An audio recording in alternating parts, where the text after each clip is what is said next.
სახელმწიფოს რო კაი უნდოდეს შენთვის. შენ ხო არ გეტყოდა რომ სავალდებულოდ გაიარე ის სისულელე 11 წლის განმავლობაში, რასაც მე გეუბნები. და შენი ცხოვრება მოაწყვე აი ამ რაღაცის ამის შანსს ხო დაგიტოვებდა, კაი რო უნდოდეს. ანუ შენ გაქვს უმაღლესი სასწავლებლები, სადაც სკოლის ატესტატი გჭირდება იმისთვის რომ ჩააბარო. ამ რაღაცა სკოლის ატესტატის მიღებისთვის 11 წელი ხარკი უნდა იხადო. და არავის არ დაუსვია შეკითხვა, რა ხდება მაშინ, როდესაც ბავშვი მზად არის უნივერსიტეტის გამოსტები ჩააბაროს. რატომ თხოვ მას? მაგალითად 14 წლის ასაკში. ხო, მაგალითად 14 წლის როცა უნდა. ანუ შენ რაღაცა პროგრამა გაქვს, რომელსაც ასწავლი 11 წლის განმავლობაში, იგულისხმება რომ ამას რო დაამთავრებს ბავშვი, მზად არის უმაღლესი ჩააბაროს. რეალობაში არც ერთი თითქმის, ანუ შეიძლება 10% ბავშვები, რომლებიც სკოლას ამთავრებენ, მზად არ არიან უნივერსიტეტში ჩააბარონ. ამიტომ დადიან სამეცადინოთ, ამისთვის ყავთ რეპეტიტორები, ესენი. ვიღაც ბავშვმა თქვა, რომ აი 11 წელი აქ წვალება არ მინდა, სხვა რაღაცაში დავხარჯავ დროს, მაგრამ შენს გამოსვლებს ჩავაბარებ.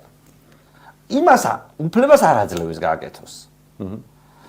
ანუ აი კარგი როგორ გინდა, კაცო? ანუ შენ თუ ჩემთვის კარგი გინდა, შენს პროგრამას თუ ვსწავლობ, უნივერსიტეტში რატო არ მაბარებინებ? რატომ თხოვ რომ შენს მიერ ეს რაღაცა 11 წლიანი რაღაცა გიჟური ნარატივი მასწავლო, თან ისე კარგადაც ვერ მასწავლი რომ ჩემი ჩავაბარო. მაინც ჩემი თუნდა ვიჩალიჩო იმასთან, რა ქვია, რეპეტიტორთან რაღაცა გავაკეთო. და რატომ არ დგას საკითხი ისე რომ მომეცი უფლება რომ ჩემი შვილი როგორც მინდა ესე გავზარდო?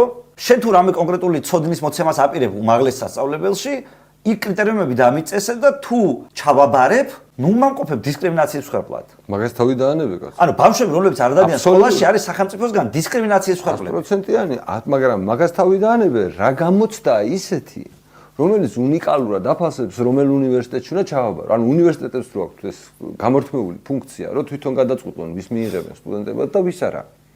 ანუ მაგალითად, რა ვიცი, ნორმალური უნივერსიტეტების ერთ-ერთი მნიშვნელოვანი ფუნქცია სელექცია გააკეთონ თავისი სტუდენტების. რაც უფრო მაღალი კლასის უნივერსიტეტია, მით უფრო დიდი შანსი აქვს, რომ ისეთი სტუდენტები მიიღოს, რომელიც მას აწყობს რა.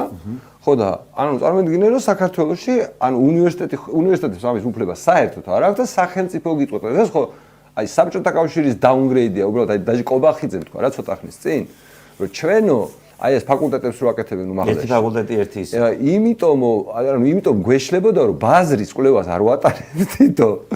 ხო და ეხლა ჩვენო შრომის ბაზარს შევისწავლითო და იმდენ მაგალითად აი ამდენი ექიმი ჭირდება, ანუ ესე იგი შრომის ბაზარს რა. ესე იგი შესაბამისად უნივერსიტეტშიც იმდენმა ადამიანმა უნდა ჩააბაროს. გესმის რა, ანუ ეს ხო საბჭოთა კავშირია.